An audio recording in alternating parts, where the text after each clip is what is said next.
haces tú. Muchísimas gracias a la Embajada de los Estados Unidos en nuestro país por patrocinar esta sección de migración. Y mucha atención en casita porque se vienen buenos consejos. Ya está con nosotros el subgerente de Ayuda Asesoría Migratoria, usted ya lo conoce, buen amigo de El Salvador, Josué Caleb Fortis, que ya está con nosotros. Mi estimado Josué, qué gusto recibirte otra vez por acá. Buenos días, Henry, gracias por tenernos acá y pues agradecer también a la Embajada que patrocina estos segmentos importantes. Exacto, bueno, y muchas personas están en este momento, yo quiero viajar a fin de mes, quiero sacar la visa de turista, quiero ir a pasar una Navidad con mi familia.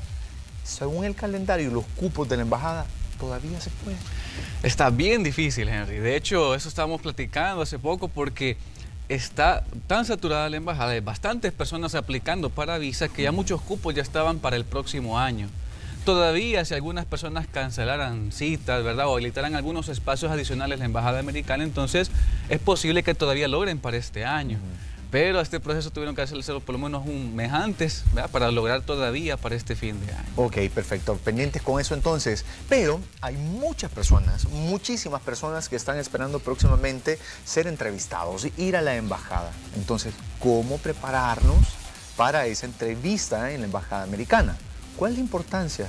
Es muy importante, de hecho lo hemos hablado muchas veces, Heriberto lo ha mencionado, ¿verdad? Y es que el 50% de la visa está allí.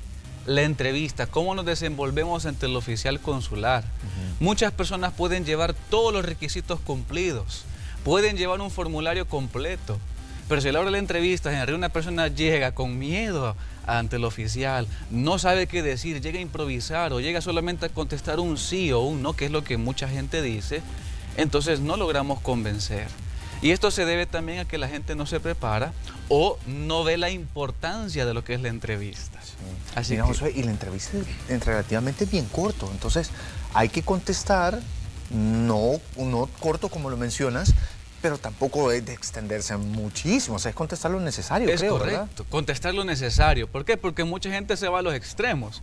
Pasan hablando demasiado, se van por las ramas que al final el cónsul termina molestándose, ¿verdad? ¿Por qué? Porque para él también está perdiendo tiempo valioso. Hay muchas personas esperando pasar después de esa persona. Pero tampoco queremos irnos al otro extremo y solamente decir un sí o un no, como que somos robots. Nos paramos frente al oficial y no decimos nada.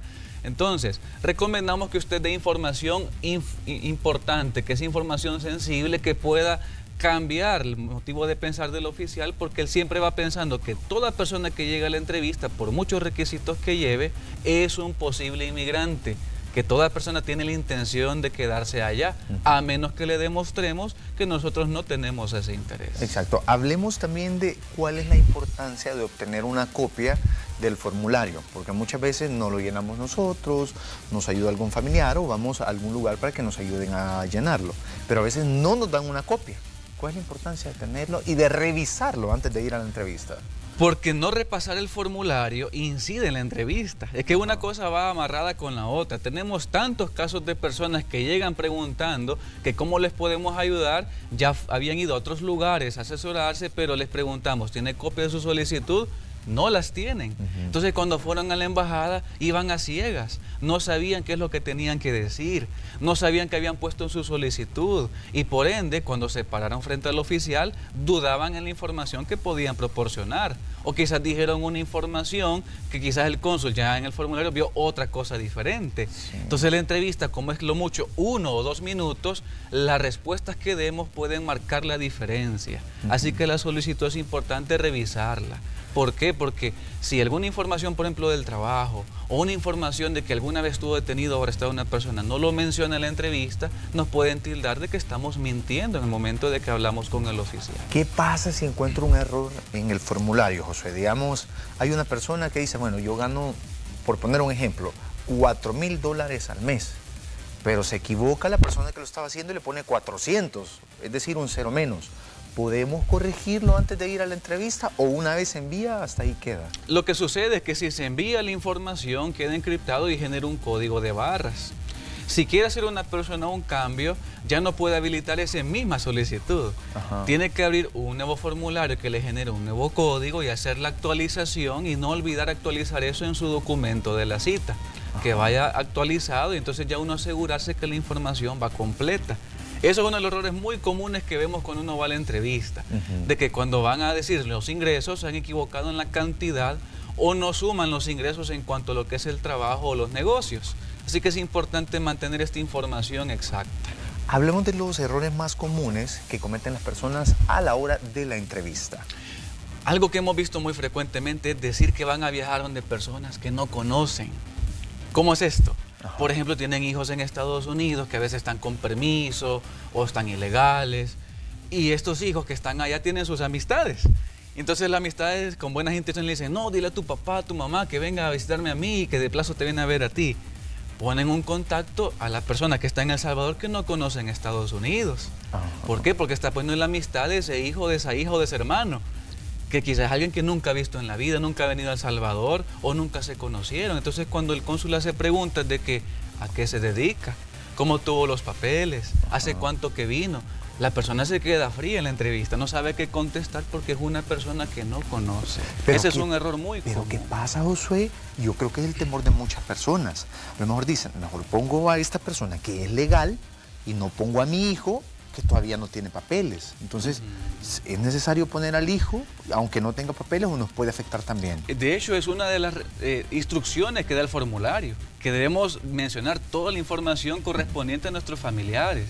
El problema es saber cómo mencionar esos datos.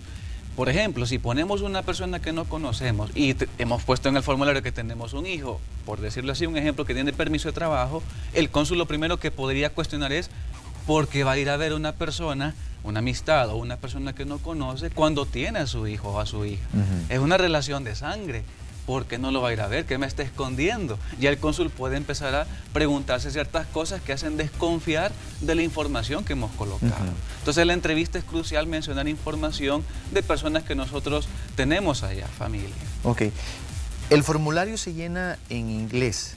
¿Qué pasa si alguien que no sabe hablar mucho inglés dice, bueno, voy a hacer yo solo el trámite y voy a ocupar el autocorrector de Google? ¿Nos puede ayudar? ¿Lo podemos hacer de esa manera? ¿O podemos tener algún problema si nos equivocamos en la traducción? Lo que pasa es que no sería muy entendible al momento que el oficial pueda leer esa información.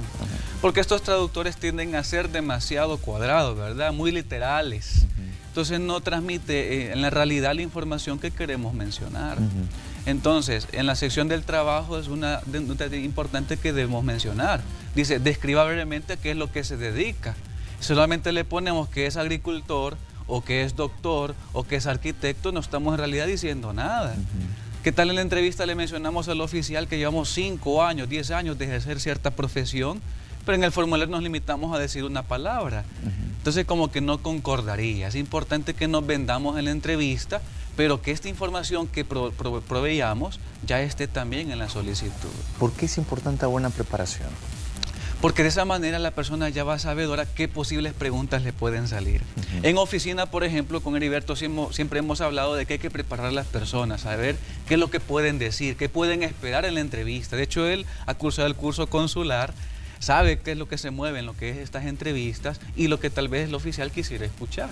Así que es importante también dar esa información. Por ejemplo, una de las preguntas podría ser el propósito del viaje, a quién pensamos ir a visitar, a qué nos dedicamos, cuáles son nuestros ingresos. Tener información clara de qué es lo que vamos a decir hará que no estemos improvisando o quizás copiando las entrevistas de otras personas que quizás van mal asesoradas o van inventando cualquier información que quizás eso puede darles una negación. Y sobre todo decir la verdad, oye, se percibe cuando alguien no está diciendo la verdad, tartamudea, se corta, deja de contestar algunas preguntas y eso puede ser que le afecte, ¿verdad, Josué? Claro que sí, puede afectarle en gran manera. Hemos visto muchas personas que se pusieron demasiado nerviosos y al final eso dio motivos para que el cónsul pensara más. Perfecto. Josué, sus contactos, por favor. Claro que sí, estamos en Condominio Plaza Suiza, en el local 25 en San Salvador, a la par de la aseguradora C Suiza. El contacto es el 2298-9685, el 9686 también, y tenemos el teléfono de WhatsApp 7736-4852. Así que contamos con la experiencia para poder ayudarle. Puede buscarnos y con todo gusto podemos darle la información que también va respaldada con los estatutos que da la Embajada Americana. Perfecto. Josué, muchas gracias. Qué gusto hablar contigo. Gracias a ti también por invitarme. Saludos también a Heriberto. Lo esperamos que se venga acá. Heriberto Rivera, solo hay uno. Oye, si usted le dicen Heriberto Rivera tiene su oficina allá en San Miguel, es mentira. Si le dicen tiene allá en Sonsonate, en Santana, es mentira. Heriberto Rivera solo tiene una y está en Plaza Sí, en Suiza, San ¿verdad? Salvador, ¿verdad? Perfecto, muchas gracias. ¿Oís? Gracias. Gracias a la Embajada Americana también por patrocinar esta sección. Nosotros continuamos con más de Hola.